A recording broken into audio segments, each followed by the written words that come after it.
Hey guys, welcome back to another series of videos as it relates to multiple choice for CXC exams that are coming up, specifically mathematics.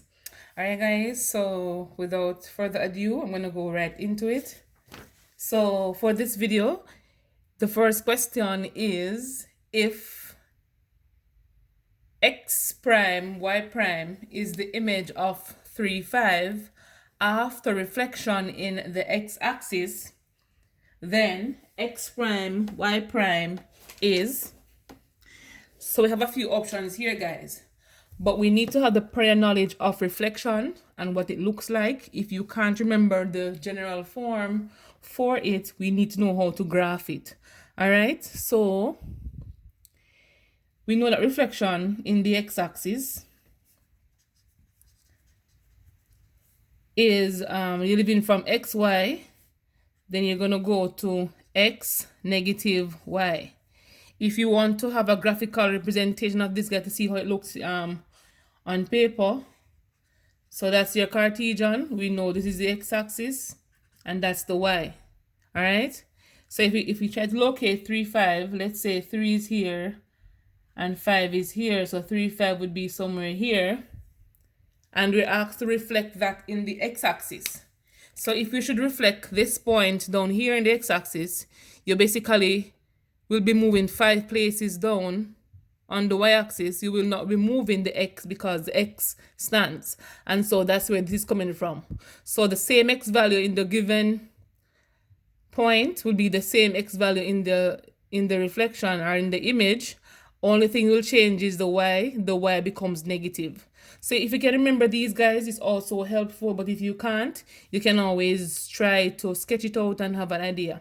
So we know it's going to be 3, negative 5. 3, so it's right here, 3, negative 5. All right, guys, if you want more videos of these, reflection or transformation in general, let me know so I can provide that for you. The next question says 8 bags, which cost $15 each, are sold for $90. The loss percentage is, all right, so basically this is a consumer arithmetic question asking us about loss. So we know that loss is equal to the cost price minus the selling price. We know that loss, LOSS, percentage, it will be equal to the loss over the cost price times 100. These are a few things we need to remember. These things will not be given on the formula sheet, so we need to try to remember them. So let's get right into it, guys. So they said that 8 bags cost $15 each, sold for 90. We need to know what is the total amount of money for the 8 bags. So we can say 8 times 15 to give us a number. Remember, we won't be using calculators, so let's use our brain. So 15 would be like 10 plus 5, right? So 8 times 10 is 80. 8 times 5 is 40. If you should add them up, you get 120. If you choose to multiply this, guys, you also get 120, but do anyone that is easier for you. All right, so let's move ahead. So 120 will be for the 8 bags. So 8 bags, we know, costs 120. But they're selling this for $90. So basically, it's a loss. So loss is equal to the cost price, which is 120 for the 8 bags. The selling price is 90, so they'll make a $30. They'll have a $30 loss. All right.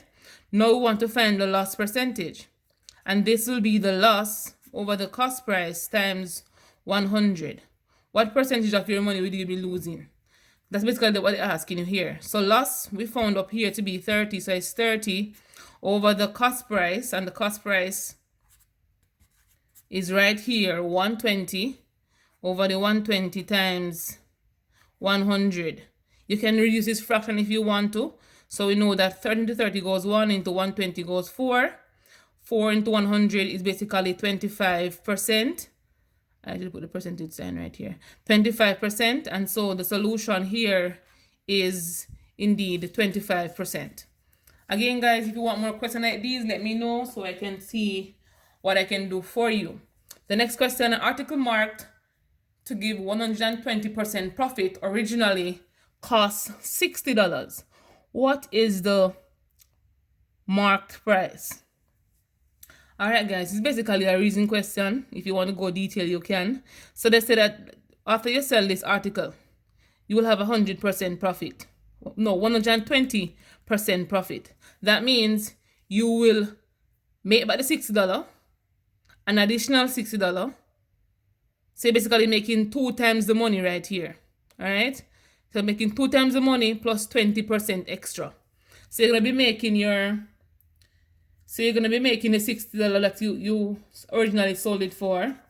100% of this 60, which is another 60. So already we know that 100% of that you're basically making back the money. So you're making 120. All right. So that's for that part. The 20% aspect that is left is basically you finding 20% of 60. So when you find 20% of 60, let's cancel 1, 5, 1, 12. So we make $12. Saying all this person will make back the $60 plus $72 additional.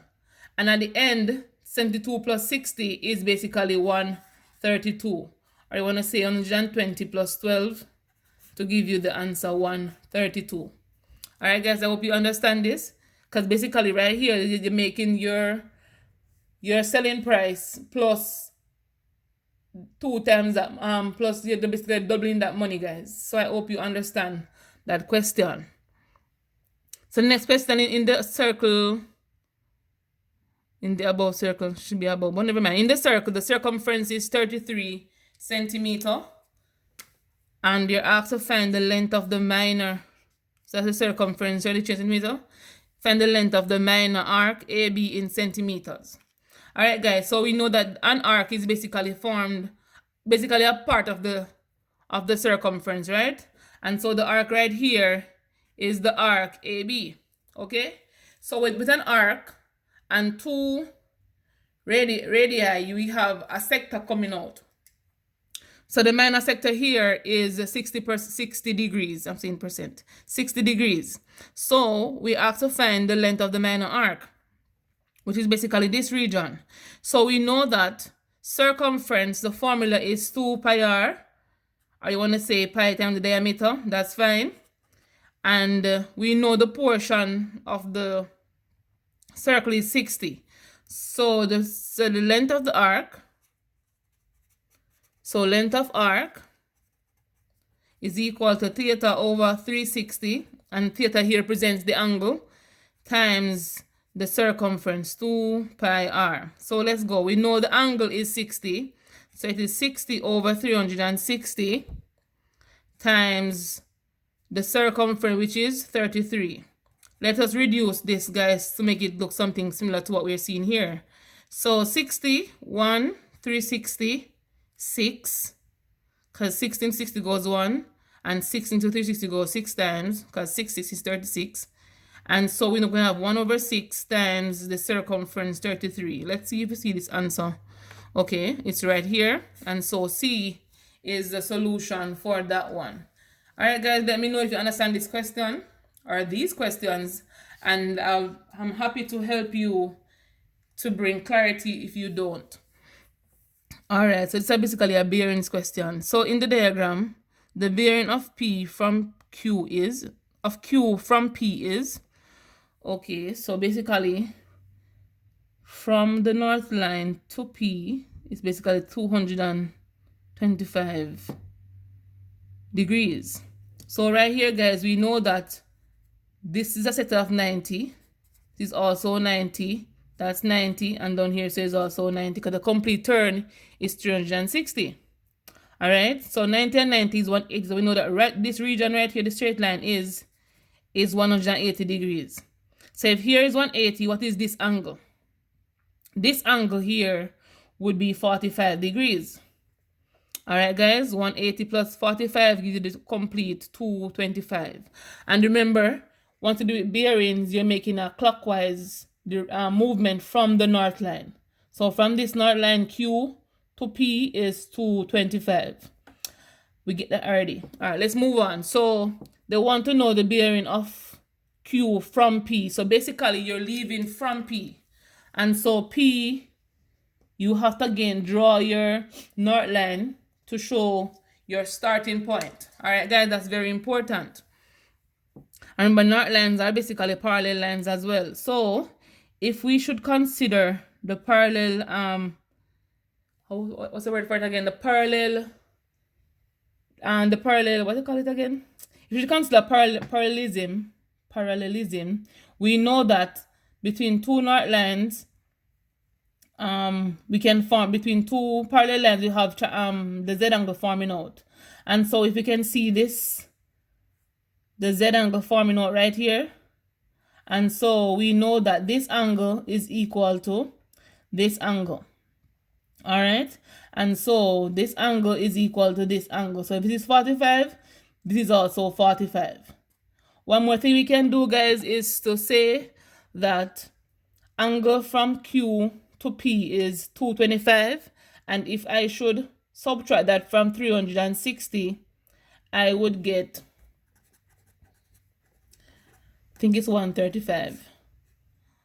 5, 1, 5, 3. We'll get 135. So 90.